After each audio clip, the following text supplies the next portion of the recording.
O assunto é direito trabalhista.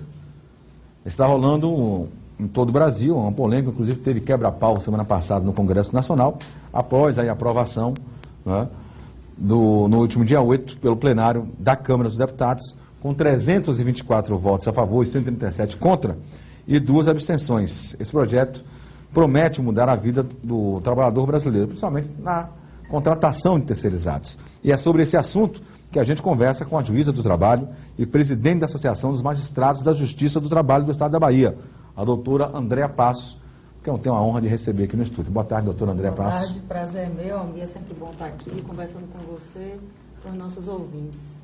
E telespectadores também. Telespectadores, Além da Líder FM, que a gente está pela rádio, né, 96,5, a gente também está ao vivo pela TV Baiana, canal 15. Pronto. E para tratar desse tema tão importante hoje, né, que é o PL, a aprovação do PL 4330, que aconteceu na semana passada na Câmara dos Deputados.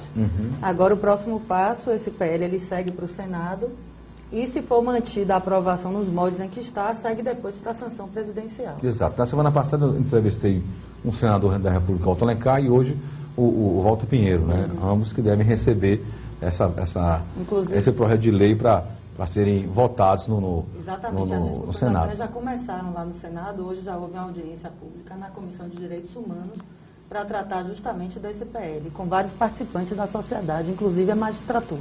A maioria dos sindicatos no Brasil, inclusive a CUT, a Central Única dos Trabalhadores, promete no dia 15 de abril, ou seja, na próxima quarta-feira, nesta próxima quarta, uma mobilização nacional, ou seja, uma greve geral contra, inclusive, a aprovação dessa lei da terceirização.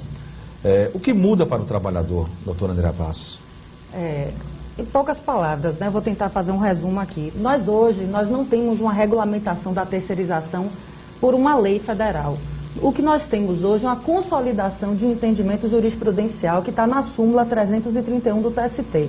O que é que diz a súmula 331? Diz que a terceirização é possível, sim, mas em algumas atividades determinadas. Então, eu posso terceirizar, por exemplo, em serviços de vigilância, em serviços de conservação e limpeza, em trabalho temporário, na forma da Lei 6.019, e outras atividades meio especializadas do empregador. Mas o que é que muda? Mas não as fins, né? Não, Ou não seja, as fins, o que tiver profissão regulamentada por lei, porque essa função é regulamentada por lei, essa não pode ser terceirizada. Justamente. O que é que há uma divisão hoje desse conceito de atividade fim e de atividade meio? A atividade fim é aquela atividade principal para o objetivo da empresa. Então, uma empresa de metalurgia, a atividade fim dela são os serviços de metalurgia. Ela não poderia terceirizar o operário que realiza trabalhos na sua fábrica, na parte de...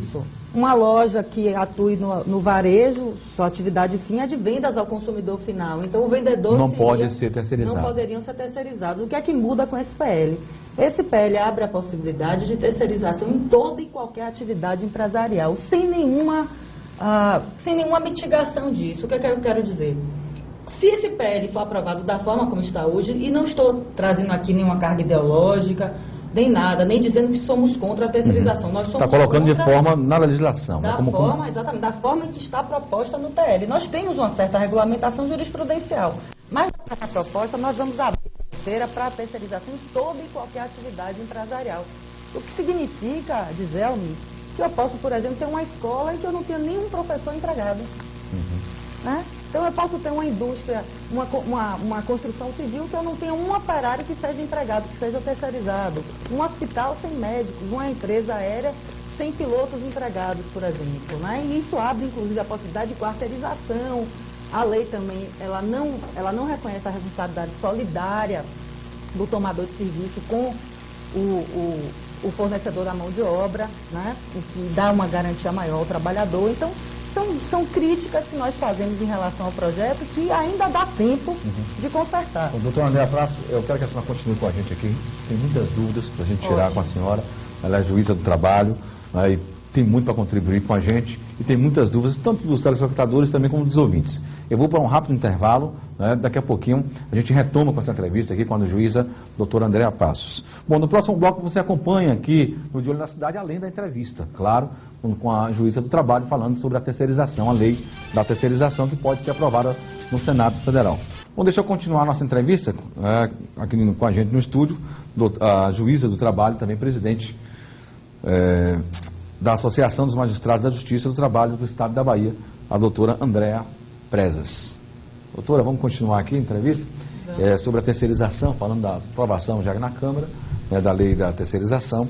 Eu gostaria que a senhora pontuasse aqui as perdas. Muitos trabalhadores se preocupam, né? Qual vai ser a perda para o trabalhador? Exatamente. E esse é um ponto que a gente vem insistindo nisso, Almir, pelo seguinte: nós temos elementos fáticos aí que demonstram que a terceirização, o trabalhador terceirizado, ele recebe uma média de 30% a menos de remuneração do que um trabalhador contratado diretamente. Nós temos também estatísticas de que os acidentes de trabalho, 80% dos acidentes de trabalho envolvem trabalhadores terceirizados, justamente porque as empresas de terceirização, elas geralmente investem menos em treinamento, em qualificação do pessoal, e isso gera o acidente de trabalho. Tudo isso, ou seja, uma redução da renda, aumento da quantidade de acidentes de trabalho, vai trazer reflexos para toda a sociedade, porque não tenha dúvida de que haverá uma maior demanda no INSS. A rotatividade dos trabalhadores terceirizados também é um aspecto importante de ser destacado. Eles permanecem 3 anos a menos no emprego do que um trabalhador contratado diretamente.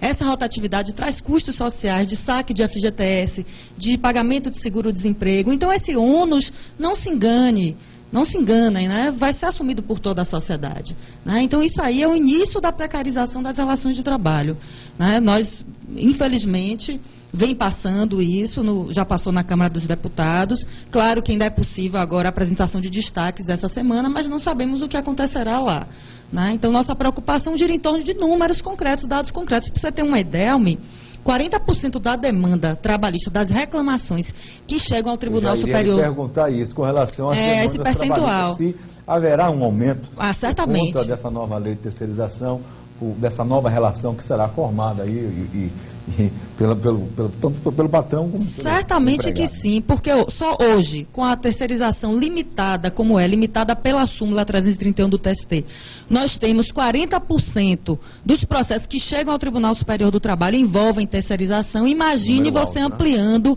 isso aí para envolver também atividades fins, e como eu disse aqui, a gente vai ter a possibilidade de ter empresas que não vão ter um único empregado no seu quadro, né? E abrindo a porta também para a quarteirização dos serviços, porque a empresa terceirizada, ela vai também poder terceirizar outra atividade especializada para uma quarta empresa numa cadeia produtiva, né? Então, a situação agora, realmente... a nível de tributação para as empresas, né? Porque o empresário brasileiro, ele alega muito que a tributação, os encargos trabalhistas são muito fortes, são muito altos para as empresas. E essa terceirização, ela desonera de alguma forma esses empresários? Olha só, é aquela conta, né? A matemática tem que fechar. Se eu contrato, eu coloco um intermediador, que é uma empresa fornecedora de mão de obra, a empresa que terceiriza, para contratar alguém, como é que o custo desse trabalhador vai ser menor, né? Então, a matemática aqui não fecha. Aí você me pergunta, e a carga tributária? Provavelmente pode até haver uma redução, porque imagine que as grandes empresas... Pelo Simples Nacional, isso, né? As grandes empresas, se elas terceirizarem, elas vão contratar trabalhadores por intermédio de pequenas empresas, microempresas que têm benefícios fiscais, porque há a lei das micro e pequenas empresas. Então, indiretamente, termina havendo esse ganho, mas a que custo? Há um custo social de uma luta de anos e anos e anos, de uma matéria que no TST já vem consolidada desde 1986. São décadas. E aqui eu queria chamar a atenção que os próprios ministros do TST, né, que são 27 ministros, 19 ministros assinaram um manifesto contrários ao PL da forma como está. E a Câmara vai e aprova, não é? Agora temos ainda o Senado, né? Vamos ver se no Senado essa situação é minimizada, se o prejuízo é minimizado no Senado.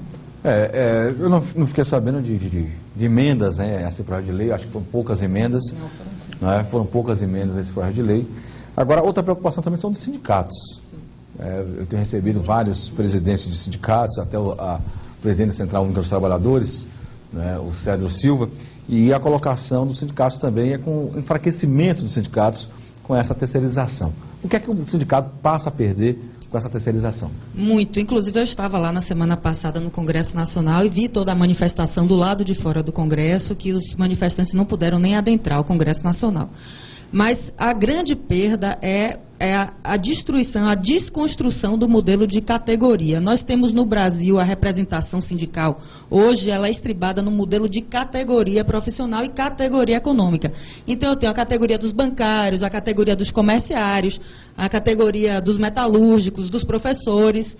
Então, quando o trabalhador se organiza em categorias, ele agrega força, agrega poder. Sempre foi assim, desde a existência. Para negociar um dissídio coletivo, uma convenção coletiva. Isso, perfeito. E quando a gente permite a terceirização em toda e qualquer atividade, inclusive na atividade fim do empregador, o que acontece? Eu deixo de ter a categoria. Porque o trabalhador terceirizado, ele é um prestador de serviço. Ou melhor dizendo, não vai haver obrigatoriedade, né, ou até a legalidade de se filiar a um certo sindicato. Ele não é obrigado e também não se vê também, dentro da lei, né, abrigado por aquele sindicato. Ou seja, se ele é terceirizado, de repente, terceiriza um serviço que tinha uma categoria como bancário. Isso. Aí ele já não tem mais esse sindicato. Teria que se fazer um novo sindicato para as empresas que estão nessa terceirização. Ou seja, haveria também a criação de novos sindicatos, novas associações, e isso aí enfraqueceria todo o processo e dificultaria também até o fechamento de convenções coletivas, de acordos de dissídios, tudo. Seria uma nova novela no cenário das leis trabalhistas. Eu acho que nesse aspecto seria até inconstitucional. Como é que eu vou agregar se a própria Constituição exige que a aglutinação seja feita por categoria? E a categoria significa justamente essa ligação em comum, essa similitude, essa semelhança de atividades envolvidas. Então, a atividade do bancário, nós sabemos o que é a atividade do bancário.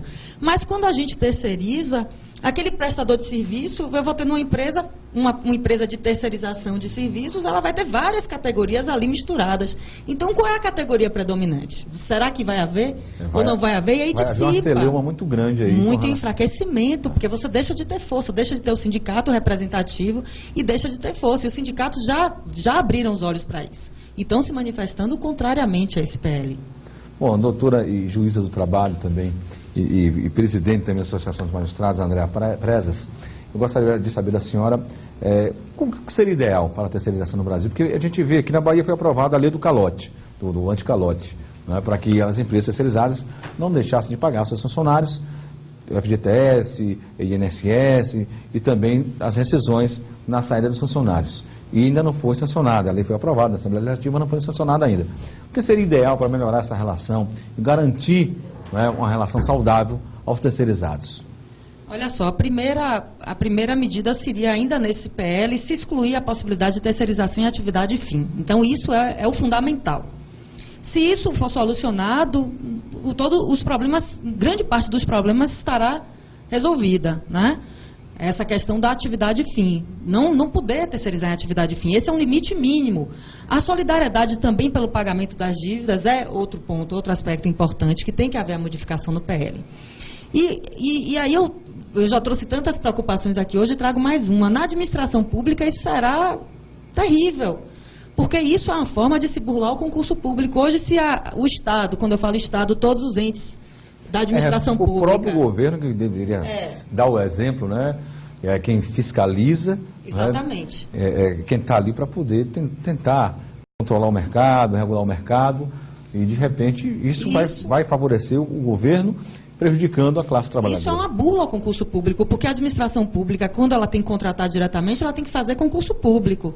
Se eu permito a terceirização indiscriminada na administração pública, eu estou permitindo contratação de trabalhadores sem concurso público, porque para a terceirização não há essa necessidade. Então, isso é uma forma de se burlar, né? Então, olha o leque de efeitos, de consequências que esse PL, se aprovado na forma como está, poderá causar. E a gente tem que ficar atento a isso, tem que chamar mesmo a sociedade a refletir sobre isso, se é isso que a sociedade quer que seja aprovado, né? Acho que tem outras formas de redução de custos, inclusive uma reforma tributária, uma reforma previdenciária, sem necessariamente precarizar os direitos trabalhistas que foram conquistados com tanta luta, a tanto custo e por tantos anos já, que a gente já tem uma matéria consolidada em nível de Tribunal Superior do Trabalho sobre isso, que bastava que esse projeto de lei consolidasse, positivasse, trouxesse para a lei o que já vem sendo debatido na jurisprudência e consolidado na jurisprudência. Então, essa seria uma solução. Com essa aprovação dessa lei, a senhora acha que o número de vagas, tanto o governo geral, né, estadual, nas três esferas, federal, estadual e municipal, deve aumentar. E também, pior ainda, na área privada, que se tem pouca ainda terceirização, né? A maior terceirização hoje é a administração pública. Então, isso iria aumentar. E daí, as demandas jurídicas também. As demandas, as ações judiciais certamente aumentarão com isso. E os reflexos desse projeto de lei, se vier a se tornar uma lei, a gente não vai ver amanhã. Esses efeitos, essas consequências danosas, nós vamos ver daqui a 5 anos. Vamos começar a ver os efeitos, né? No início, a geração de emprego, claro que vai se gerar mais emprego. Né? No momento de boom, até de geração de emprego. Mas mais na frente, com certeza, nós vamos começam os problemas. Que esses empregos gerados, eles estão numa situação inferior, porque não há nem a garantia da isonomia. Você vai chegar ao ponto de ver numa mesma empresa o trabalhador contratado diretamente com um salário padrão X e o terceirizado realizando as mesmas funções com um padrão salarial inferior, porque a lei não garante sequer essa igualdade de tratamento salarial. A isonomia, né? A isonomia, exatamente. Ok, doutora, outra dúvida que eu queria tirar com a senhora é com relação à discussão desse projeto de lei. Todo mundo fala que não houve discussão com a sociedade, não houve debate, não houve audiências públicas. A senhora, como uma experiente na área, né, como uma juíza do trabalho, uma magistrada, a senhora acha qual seria o caminho para se tentar regularizar a terceirização no Brasil? O correto seria acabar com a terceirização? Não é possível acabar porque é algo que já existe, está aí. Né? A regulamentação é necessária? Mas em que molde? De que forma essa regulamentação? Então, aí eu bato novamente naquilo que eu venho dizendo. Já existe uma súmula do Tribunal Superior do Trabalho que é fruto de anos, décadas de debates jurídicos, doutrinários, né? Quando eu falo jurisprudenciais, doutrinários, e que existe um formato ali, que é um formato que vem funcionando. Então, se pegasse aquilo ali e trouxesse, transformasse numa lei, resolveria. A senhora tem experiência em outros países, digamos, a terceirização foi criada nos Estados Unidos, na década de 50 e 60, por Peter Drucker, que era administrador de empresas, né, e criou a terceirização nos Estados Unidos. Isso funciona da mesma forma no Brasil como nos outros países? A terceirização em outros países, e aí eu trago vários exemplos, a Argentina, a Espanha, a França, a Itália, que são países com um sistema jurídico parecido, mais parecido com o nosso, do que o sistema norte-americano, porque o nosso sistema é do civil law, o norte-americano é common law. Nós temos uma limitação à terceirização, não é toda atividade que pode ser terceirizada. Há responsabilidade solidária do tomador dos serviços. No Japão, que é outro parâmetro que a gente pode tomar, é proibida a atividade de terceirização naquelas atividades essenciais, e especialmente quando a gente lida com trabalhadores de mais baixa renda. A área de saúde seria... área portuária, área de saúde, educação. Então, são áreas que você não tem como permitir, tem que haver prioritárias. Tem que haver limite. Para a nação. Claro que você tem que autorizar a terceirização em atividades de segurança, de vigilância, por exemplo, né, de limpeza e conservação, como é hoje, em atividades especializadas, ligadas às atividades meio do empregador. Isso aí é perfeitamente viável e assim já é na realidade de hoje.